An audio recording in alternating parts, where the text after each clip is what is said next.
तो बच्चों आज का हमारा टॉपिक है प्रोटेक्शन फ्रॉम वीड्स वीडिंग। तो क्या होता है बच्चों, जैसा कि आपको पता है, हम जैसे कि चावल हो गया और हमारा गेहूं हो गया, हम ना इनकी फसलें लगाते हैं और इसमें ना फसल में बीच बीच में कुछ अपने आप जंगली पौधे उग जाते हैं जो हमारे अनडिजायरेबल है। हमने नहीं उगाया उसे, वो अपने आप उगाए जंगली पौधे हैं। हम ऐसे अनवांटेड प्लांट को हमारे जो खेत में उग जाते हैं हम उसे वीड कहते हैं। ठीक है बच्चे, अब मैं आपको कुछ कॉमन वीड के नाम बताता हूं। जैसा कि देखिए, ध्यान से देखिएगा, यहां पर ये जो आपको पौधा दिख रहा है इसका नाम है बच्चों आपका एमरैंथस।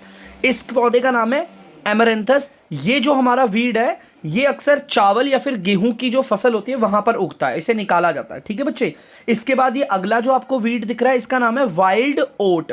ठीक है बच्चे, जैसा मैंने आपको दिखाया एमरैंथस, मैंने आपको पढ़ाया था ना वीड के बारे में। ये आपका है एमरैंथस, ये है आपका है वाइल्ड ओट। ये अगर आप देख सकते हैं इसका नाम है कैनोपोडियम। ध्यान से सुनना, इसका नाम है कैनोपोडियम। कैनोपोडियम, नहीं तो मैंने जो आपको फर्स्ट वाली वो दिखाया था ना फोटो, उसमें नाम लिखे हुए हैं। अगर आप भूल भी आए तो ध्यान से देखिएगा, यहां पर सारे नाम लिखे हुए हैं, आप इस पर पढ़ सकते हैं। ठीक है बच्चे, तो यहां पर ये सारे वीड है, जैसे कि एमरैंथस हो गया, वाइल्ड ओट हो गया, कैनोपोडियम हो गया। ये तीनों के तीनों जो वीड है ये अक्सर आपको चावल के खेतों में या फिर आपकी जो गेहूं की फसल होती है ना वहां आपको देखने को मिल जाएंगे।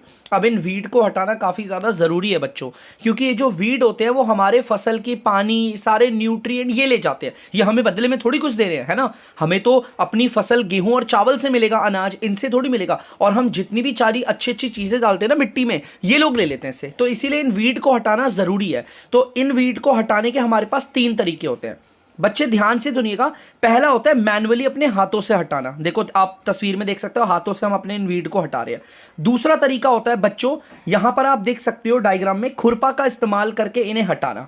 खुरपा जिसे ट्रावल भी कहते हैं, इसका इस्तेमाल करके इन वीड को हटा देना। और तीसरा तरीका होता है बच्चों इस तरीके से स्प्रे करके वीडीसाइड को। वीडीसाइड हमारी दवाई होती है, वो लिक्विड फॉर्म में दवाई होती है जिसको छिड़कने से सारे सिर्फ वीड मरते हैं। इससे हमारी फसल पे कोई भी बुरा असर नहीं पड़ता, लेकिन ज्यादा मात्रा में भी नहीं डालना। ठीक है, और एक बात बता दूं, ये जो वीडीसाइड होता है ना, इसे डालने का एक समय होता है। जैसे ही हमारे फसल में फूल उग जाते हैं, हमारी फसल पे जैसे फ्लावरिंग होती है ना, फूल आते हैं, उस वक्त वीडीसाइड नहीं डालते, उससे पहले पहले वीडीसाइड डालना होता है। ठीक है बच्चे, अब मैं आपको बताता हूं कुछ कॉमन वीडीसाइड्स के एग्जांपल। जैसा पहला आप देख सकते हो 2,4-D, ये हमारा वीडीसाइड है, वही हमारे वीड्स को मारने के लिए। दूसरा है आपका MCPA, और आपका तीसरा है आपका ये ब्यूटाक्लोर। ये बेटा ये तीनों के तीनों वीडीसाइड बहुत कॉमन है, ये सबसे ज्यादा इस्तेमाल किए जाते हैं। ठीक है बच्चे, चलिए बढ़ते हैं आगे। तो बच्चे हमारा अगला टॉपिक है protection of crop from birds, animal and disease. हमें हमारी फसलों को सिर्फ, देखो बच्चे ध्यान से सुनिएगा, हमें हमारी फसलों को सिर्फ और सिर्फ हमारे वीड से नहीं बचाना, हमें चिड़िया से, जानवरों से और कीड़े मकोड़ों से या बीमारियों से भी हमारी फसलों को बचाना बहुत ज़रूरी है। तो जैसा कि आप देख सकते हो, हमारी फसलों को कौन कौन चीज़ें नुकसान दे सकती है। जैसे जानवरों से हमें अपनी फसलों को बचाना है, हमें चिड़ियाओं से अपनी फसलों को बचाना है, हमें कीड़े मकोड़े या किसी बीमारी से अपनी फसलों को बचाना है। अब इनसे बचाते कैसे हैं मैं आपको बताता हूँ। सबसे पहले मैं आपको बताता हूँ कि हम जानवरों से कैसे बचाते हैं। बच्चे आप देख सकते हो, जानवरों से अपनी फसलों को बचाने के लिए हमें करनी होती है फेंसिंग। बच्चे इसे फेंसिंग कहते हैं। ठीक है बच्चे, फेंसिंग है ये हमारा। इस तरीके से हम जानवरों से अपनी फसलों को बचा सकते हैं ताकि जानवर हमारी फसलों को कोई नुकसान ना दे। दूसरा तरीका है चिड़ियाओं से बचाने के लिए। हमारे पास पहला तरीका होता है ड्रम बीट। आप देख सकते हो इस तरीके से थाल को या परात को बजाकर हम चिड़ियाओं को डराकर भगा सकते हैं खेतों से। चिड़ियाओं को भगाने के लिए एक और तरीका है बच्चों हमारा, इस तरह स्केयर क्राउ का। इस तरीके से डरावना, ऐसे पुतला ऐसा बना देते हैं ना, ताकि चिड़िया विड़िया डर के से भाग जाए। ठीक है बच्चे, इसी के साथ साथ अब मैं आपको कुछ बीमारियों के नाम बताता हूँ। जैसे कि यहाँ पर ये जो बीमारी दिखा रखी है मैंने आपको, ये आपका रस्ट एंड मस्ट है। रस्ट एंड मस्ट बच्चों ये एक तरीके का फंगल इन्फेक्शन होता है जो हमारे प्लांट्स में हो जाता है। ये देखो सारी बीमारियों के नाम बता रहा हूं मैं आपको, रस्ट एंड मस्ट। ठीक है, और मैं आपको दिखाता हूं ये, इसे हम कहते हैं ब्लाइट ऑफ पोटैटोस। ये भी एक फंगल इन्फेक्शन है, जब हमारे आलू में फंगल लग जाता है, इसे कहते हैं आपका blight of potatoes. Blight of potatoes. ठीक है बच्चे, ये हमारे आलू में तब होता है जब आलू सड़ने लगते हैं, उनमें फंगल इन्फेक्शन लग जाता है। ठीक है, अब यहां पर मैं आपको बताऊंगा, ये है विल्ट। ये एक बैक्टीरियल इन्फेक्शन है। इसमें पता क्या होता है, पत्तियां ना पूरी पीली पीली होने लग जाती है। तस्वीर में देखो आपको दिख रहा होगा। पहले मैं आपका बीमारी का नाम आपको लिख के देता हूं, विल्ट। WILT विल्ट, ठीक है। ये एक बैक्टीरिया से होने वाली बीमारी है, ठीक है बच्चे। इसमें क्या होता है बच्चों, हमारी पत्तियां जो होती है ना वो एकदम पीली पड़ने लगती है और सड़ने लग जाती है समय से पहले, ठीक है बच्चे। और आपको बताता हूं, इसे कहते हैं ब्लास्ट। ये जो बीमारी होती है ब्लास्ट, बच्चे बीमारी का नाम है ब्लास्ट, और ये सिर्फ ना पैडी में होती है, मतलब पैडी मतलब आपके चावल की फसल में होती है, ठीक है बच्चे। ये देखो ध्यान से, ये चावल के उसमें होती है ब्लास्ट। इसमें देखो अनाज जो है ना मुरझाने लग जाता है अपने आप, देखो सड़ने गलने से, देखो कैसे अजीब सा कलर भी फेड होने लगे ना। इस बीमारी को ब्लास्ट कहते हैं, और ये भी एक फंगल इन्फेक्शन है। अब इन बीमारियों से तो बचना है ना, अब हमें अपनी सारी प्लांट की बीमारियों को कैसे बचाएं।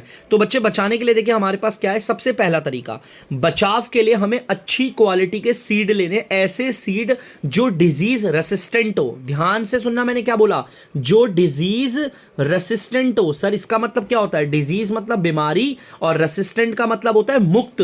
ऐसे बीज जिन्हें बीमारी ना हो, जो हेल्दी हो, जो बीमारियों से मुक्त हो। इसके अलावा हम क्या कर सकते हैं बच्चे, हम अपने जो सीड है ना, बीज, उन्हें बोने से पहले उनमें इस तरीके से हम डाल सकते हैं क्या, आपका ये दवाई दिख रही है आपको, इस तरीके से दवाई जो है ना हमारी, इन दवाई को हम इसमें अप्लाई कर सकते हैं अपने सीड पे, ताकि हमारे सीड जो है अच्छे हो जाए बोने से पहले। और तरीका हमारे पास क्या है, हम स्प्रे कर सकते हैं। हम क्या कर सकते हैं बच्चों, जो हमारा ये कीटनाशक दवाइयां होती है ना, इंसेक्टिसाइड, हम इसे छिड़क सकते हैं, इसका छिड़काव कर सकते हैं। देखो सेम ये भी ऐसा ही है, अगर हमारे प्लांट में फ्लावरिंग आ रही है उससे पहले हमें इंसेक्टिसाइड छिड़कना है, इससे पहले उसे उसके बाद नहीं कर सकते, फूल आने के बाद, ठीक है बच्चों। तो ये तरीके हैं जिससे हम अपने प्लांट्स को जानवरों से या चिड़िया से या फिर कीड़े मकोड़ों से बचा सकते हैं। ध्यान से सुनिए, हमारा अगला टॉपिक है precaution to be observed while using pesticide.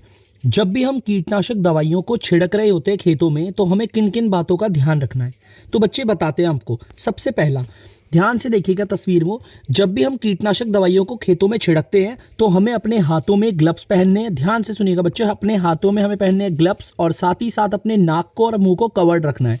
ये बहुत ज़्यादा ज़रूरी है, अगर कवर्ड नहीं करेंगे तो आपको बीमारी हो सकती है। दूसरा प्रिकॉशन ये है बच्चे, इसे समझाता हूं मैं। जैसे मान लीजिए कोई भी व्यक्ति, मान लो जैसे ये बंदा है, ये क्या कर रहा है, ये कीटनाशक दवाइयों को ना स्प्रे कर रहा है इस डायरेक्शन में, तो हवा का डायरेक्शन भी यही होना चाहिए। अगर हवा का डायरेक्शन अपोजिट होता है तो सारी दवाई इसके ऊपर ही गिर जाएगी, ठीक है। दूसरा हो गया बच्चे ध्यान से। अब तीसरा आपको समझाते हैं, जब भी कीटनाशक दवाइयों को छिड़क ले उसके बाद तुरंत अच्छे से अपने हाथ धोएं। तो ये 3 प्रिकॉशन काफी ज्यादा जरूरी है, और हाथों को धोना बहुत जरूरी है बच्चे, ठीक है। भले आपने ग्लव्स पहने हो लेकिन धोना फिर भी है, ठीक है। हाथ और मुंह दोनों को अच्छे से धो ले। तो हमारा अगला टॉपिक है harvesting and threshing. Harvesting and threshing होता क्या, मैं आपको समझाता हूं। बच्चे ध्यान से सुनिए, जब फसल ना पूरी उगकर तैयार हो जाती है तो उस फसल को काटना होता है, जिसे हम कहते हैं हार्वेस्टिंग। उगी हुई फसल को काटने को कहते हैं हार्वेस्टिंग। अब हार्वेस्टिंग के ना 2 तरीके होते हैं। एक होता है इस तरीके से हाथों से सिकल का इस्तेमाल करके, देखो सिकल दिख रही है, इसे दराती कहते हैं, और पहाड़ी में से कुटाऊ उटाऊ अलग अलग इसके बेसिकली नेम है जो लिया जाता है अलग अलग रीजन्स में, ठीक है। तो ये जो दिख रहा है ना आपको, इसे सिकल कहते हैं। इस तरीके से सिकल से काटना अपनी उगी हुई फसल को, एक तरीका ये है हार्वेस्टिंग का। दूसरा तरीका होता है, ये मशीन दिख रही होगी आपको, इसे हार्वेस्टर कहते हैं। ध्यान से सुनिएगा बच्चों, ये जो मशीन आपके सामने, इसे हार्वेस्टर कहते हैं। इससे भी आप उगी हुई फसल को काट सकते हैं, ठीक है बच्चे। अब उगी सारी फसल काट ली, और फसल को काटने के बाद ऐसे इकट्ठा करके चट्ठा लगा के रख देते हैं, इस तरीके से ना पूरा चट्ठा लगा के रख दिया। इसको कहते हैं आपका क्रॉप यील्ड।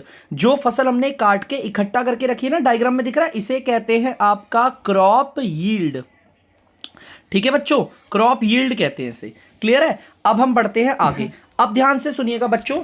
अब देखो बच्चों, हमारी जो कटी हुई फसल, आप तस्वीर में दिख रहा होगा, कटी हुई फसल है। यहां पर बहुत सारी लेडीज है जो कटी हुई फसल को इस तरीके से हार्ड सरफेस पे ऐसे बीट कर रही है, दिख रहा है। इसको कहते हैं, इस प्रक्रिया को कहते हैं थ्रेशिंग।